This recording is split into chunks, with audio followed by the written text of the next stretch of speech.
শিশুদের জনপ্রিয় কার্টুন চরিত্র ডোরেমন নিয়ে হংকংয়ে বসেছে প্রদর্শনী। এতে জায়গা পেয়েছে ডোরেমনের বিভিন্ন ভঙ্গিমার মূর্তি, আছে কার্টুনের বিভিন্ন চরিত্রের মাস্কট। ডোরেমন স্রষ্টা ফুজিকো এফ ফুজিওর ৯০তম জন্মদিন উপলক্ষে আয়োজন করা হয়েছে এই প্রদর্শনীর। প্রিয় নাম্বার সেট করে বিকাশে সেন্ড মানি করুন ফ্রি।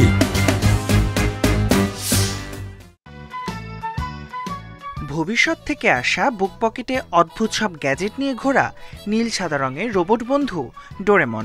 বিশ্বজুড়ে জনপ্রিয় এই ডোরেমন কার্টুন দেখে শৈশব কেটেছে বহু শিশুর। বিশ্বজুড়ে রয়েছে এই কাল্পনিক চরিত্রের বহু ভক্ত।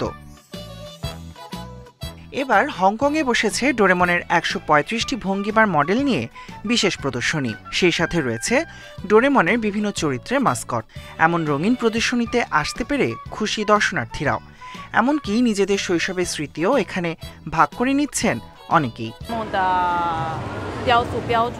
শৈশবের চমৎকার সব স্মৃতি হলো এই ডোরেমন। চোখের পলকে নোবিতার সব সমস্যার সমাধান করে দিত সে। এছাড়াও ডোরেমনের বিশাল এই হাসি দেখলে এক নিমেষে সব চিন্তাও চলে যায়।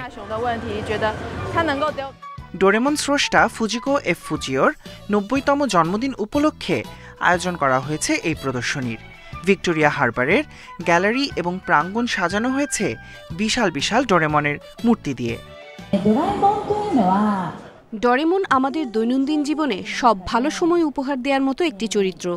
সে তার ক্যারিশমা দিয়ে এক মুহূর্তে বিলীন করে দিতে পারে চিন্তার ছাপ। ডোরেমনের সঙ্গে শিশুদের আত্মিক সম্পর্ক কখনো পরিবর্তন হবে না। প্রদর্শনী কিছু কিছু অংশ বিনা টিকিটে ঘুরে দেখার সুযোগ রয়েছে, আর কিছু অংশ দেখতে হচ্ছে টিকিট কেটে। ১৮ আগস্ট পর্যন্ত চলবে এই প্রদর্শনী। Tahmid Abrar, independent news.